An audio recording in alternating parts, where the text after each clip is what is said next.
Assalamualaikum warahmatullahi wabarakatuh. Kali ini kita bahas tentang manajemen sumber daya manusia, human resource, dan stakeholder.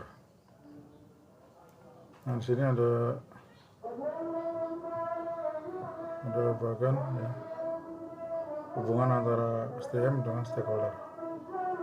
Yang dimaksud dengan stakeholder itu bisa manajer, bisa tim manager, ya, tim manajemen, bisa juga sponsor, bisa juga user atau maintenance, ya.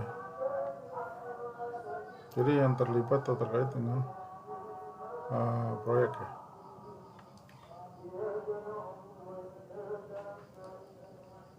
Kegiatan di dalam mengelola SDM ini antara lain plan human resource management, ya. Jadi mengelola, ya, merencanakan pengelolaan SDM, antara lain mengidentifikasi kualifikasi, ya, dan jumlah personil yang dibutuhkan, serta mendokumentasikan peran dan tanggung jawabnya. Kemudian mendapatkan personil tim, ya, yang dibutuhkan, kemudian membentuk tim project, dan terakhir mengelola tim project dengan mengkoordinir dan memonitor, ya. Jadi secara bagian sini yang terkait dengan project SDM ini ada 4. Yang pertama adalah perencanaan pengelolaan sumber daya manusia, kemudian ada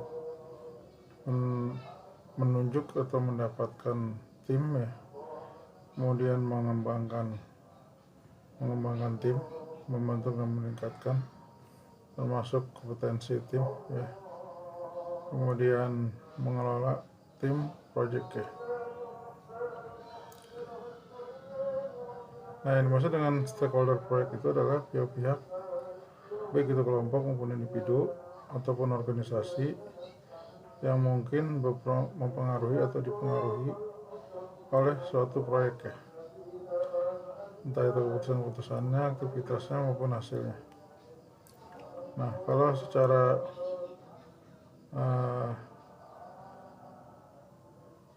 PMBOK, ya, Project Management Body of Knowledge, ya, yang edisi 5. Jadi stakeholder itu harus diidentifikasi sejak awal proyek, ya. Nah, tentu saja karena harus menentukan juga stakeholder dari sisi manajemennya, dari sisi manajer. Nah, kegagalan mengelola stakeholder ini bisa menyebabkan keterlambatan, ya, dalam pengambilan keputusan. Kemudian peningkatan biaya akibat hambatan dari stakeholder, ya. Jadi stakeholder ini bisa pimpinan proyek atau manajer proyek, bisa tim, bisa juga user, ya, bisa juga user atau pemegang kekuasaan, bisa juga pelanggan, ya. Kemudian kalau tidak segera dikelola stakeholder ini bisa juga meningginya konflik, ya, dari berbagai pihak tadi, ya, sehingga dampaknya nanti bisa proyeknya terhenti.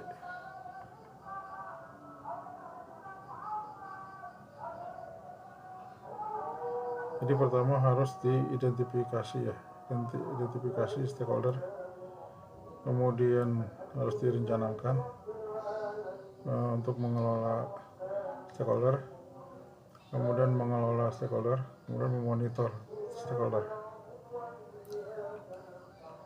Jadi tahap pertama inisiasi yaitu mengidentifikasi stakeholder, siapa-siapa saja stakeholder, ya, yang terlibat di dalam proyek. Kemudian perencanaan pengelolaan stakeholder, kemudian pengelolaan keterlibatan stakeholder, dan monitoring stakeholder. Nah, ini beberapa sertifikat yang terkait dengan manajer proyek, ya. Ada sertifikat dari Asosiasi Manajemen Proyek, ya. Ada yang dari manajemen profesional, ada yang dari program manajemen profesional, dan seterusnya. Nah, stakeholder adalah orang yang terlibat atau aktivitas proyek ya. Bisa sponsor proyek, bisa manajer proyek.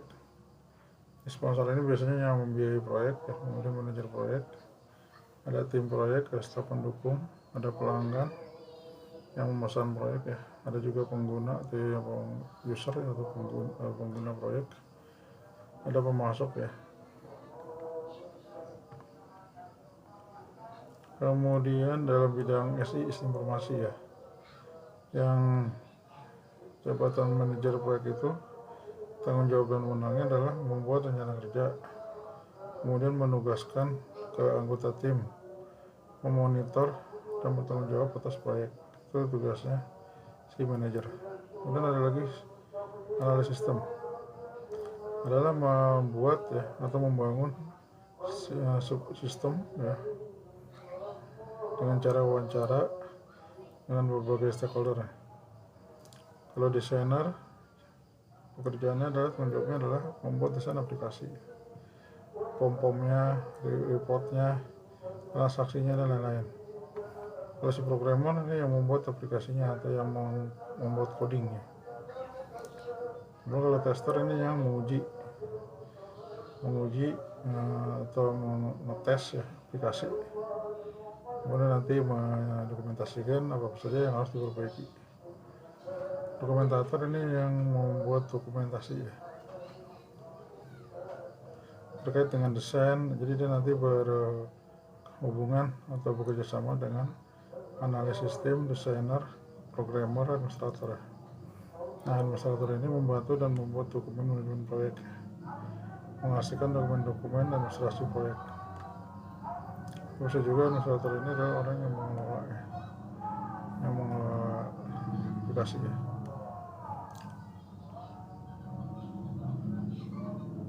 Nah, apa saja langkah-langkah dalam menganalisa stakeholder sesuai dengan panduan PMBOK ya, edisi 5. Yang pertama adalah identifikasi semua stakeholder dan informasi terkait dengan perannya apa, departemennya apa, kepentingannya apa, kemudian pengetahuan terkait dengan proyek ini apa, harapan dan tingkat pengaruhnya.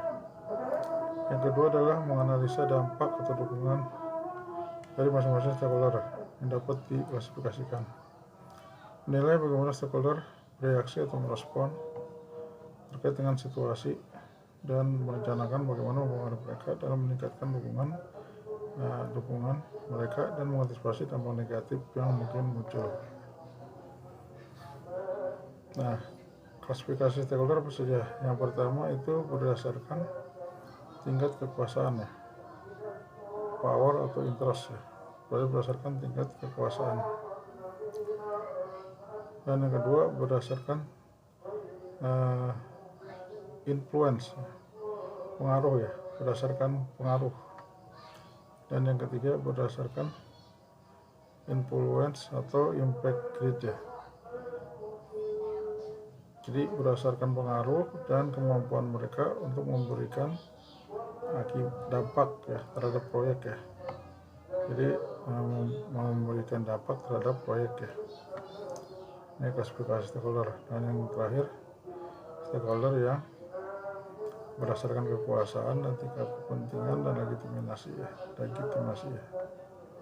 atau salient model. Kalian untuk yang harus dimiliki seorang manajer proyek, baik itu hard skill maupun soft skill ya. Kemudian yang terpenting banget adalah kalian komunikasi ya, mendengar, meyakinkan, nah itu merencanakan, menetapkan, menganalisa, kalian memimpin, menangani, dan kalian teknologi ya.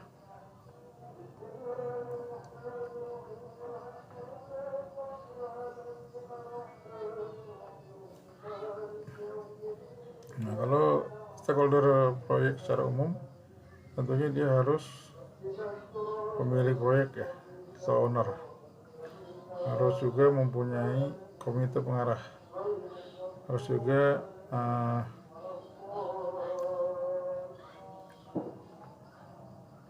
stakeholder dari pengguna hasil dan pelaksana proyek. Ini stakeholder yang terkait ya. Kemudian berdasarkan proyek sistem informasi itu ada stakeholder, manajer senior ya. Jadi yang mendefinisikan isu bisnis ya. Kemudian manajer proyek ini yang merencanakan, mengmotivasi, mengontrol. Nah, ini yang melakukan pekerjaan pengembangan perangkat lunak atau pembuatan perangkat lunak. Praktisi ini adalah teknis, terkait dengan teknis nih, yaitu antara lain tim analisa sistem, desainer, programmer ya. Kemudian tester. Pelanggan ini orang yang butuh software dan penggunanya adalah orang yang sebagai pemakai software.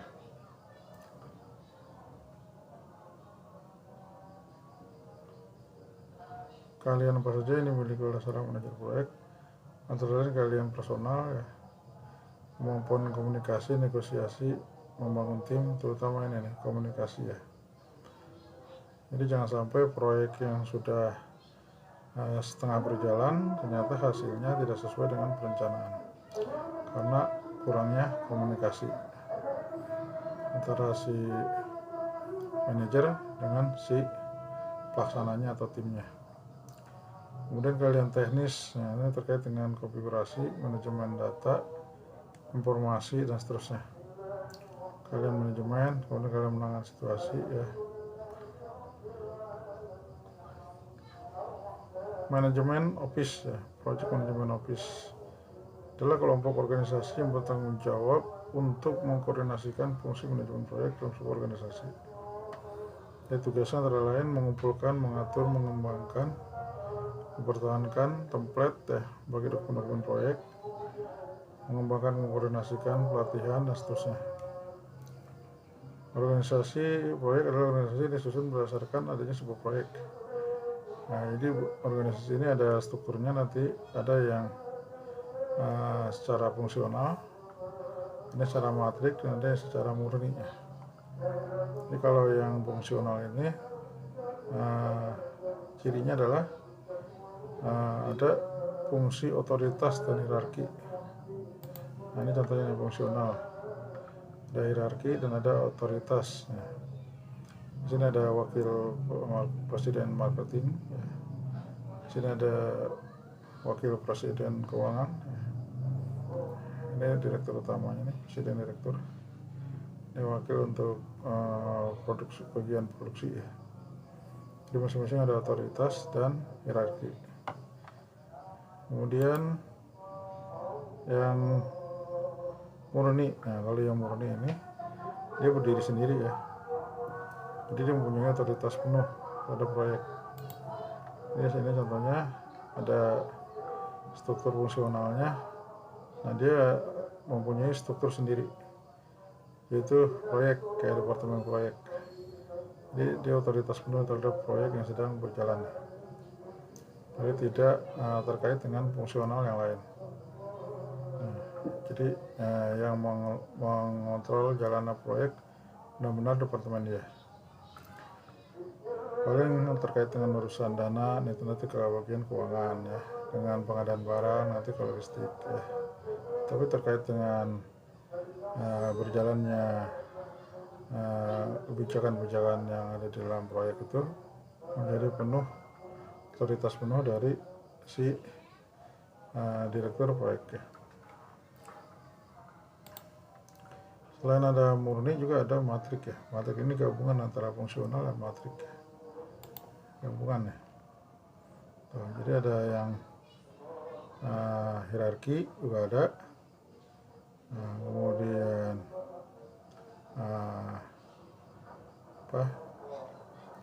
otoritas penuh juga ada, manajer proyek. So, proyeknya banyak ya, lebih dari satu. Jadi ada manajer proyek A gitu. Nanti dia memiliki fungsi secara fungsional, itu nanti dia akan bekerja sama dengan pengawasan, litbang, pemulihan dan seterusnya. Ya, jadi ini kan secara fungsi ada otoritas dan ada hierarki ya, otoritas secara fungsi. Nah, secara fungsi jadi ada otoritas penuh ya, dan hierarki ya. Ini sama ada otoritas, kemudian ada hierarki. Ya, ada stafnya. Kemudian nanti ada yang murni ya, jadi otoritas penuh. Ini juga dia mempunyai otoritas penuh terhadap di bawahnya ya.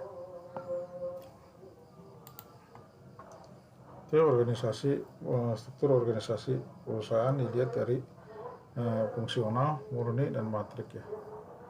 Matrik ini gabungan ya. Tuh ya. Organisasi fungsi sebagai bagian dari proyek juga, tetapi tidak mengganggu secara fungsional perusahaan. Jadi menurut Hobbes ya, ada 7 faktor yang mempengaruhi dalam pemilihan struktur organisasi. Pertama, ukuran proyeknya, kemudian kebijakan strategisnya, kebutuhan terhadap inovasi baru, kebutuhan terhadap integrasi, kompleksitasnya lingkungan, konstran waktu dan anggaran, stabilitas pemerintahan sumber daya. Semakin tinggi, semakin kompleks, yang tentunya akan membutuhkan struktur organisasi yang kompleks juga. Bisa di yang matrik ya, jadi secara fungsional juga, secara murni juga ada. Kalau semakin kompleks proyeknya. Oke, sekarang kita ke soal ya, latihan soal.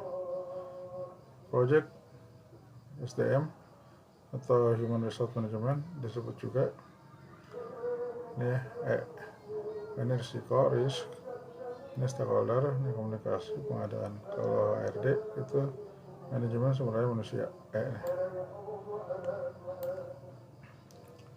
Yang kedua, sumber daya atau resource ya.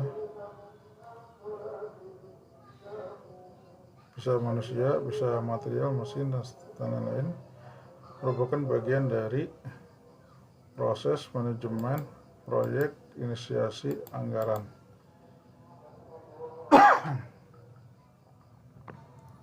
Nah, ini SDM merupakan bagian dari proyek ya, bagian dari proyek.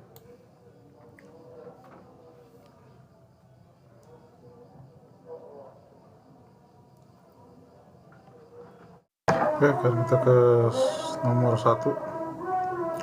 Project Human Resource Management disebut juga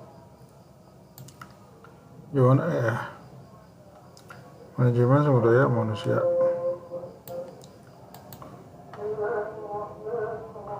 Sumber daya atau resource manusia, material manusia, metode kerja merupakan bagian dari proses ya.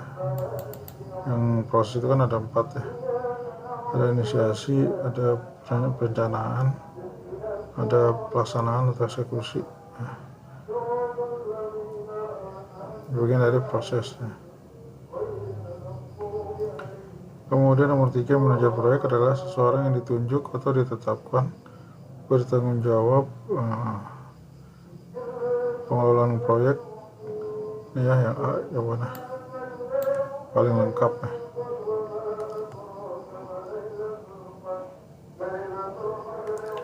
Nomor 4, struktur organisasi perusahaan dari organisasi fungsional, di mana manajer mempunyai otoritas penuh. Nah, ini ada organisasi perusahaan, organisasi proyek murni ya. Jadi kalau dia terpisah bagian tersendiri, ini kata kuncinya di sini. Bagian tersendiri. Jadi dia ada bagian tersendiri seperti ini nih. Nah, ini yang fungsional. Nah, ini dia punya departemen sendiri untuk menangani proyek. Ini organisasi proyek murni.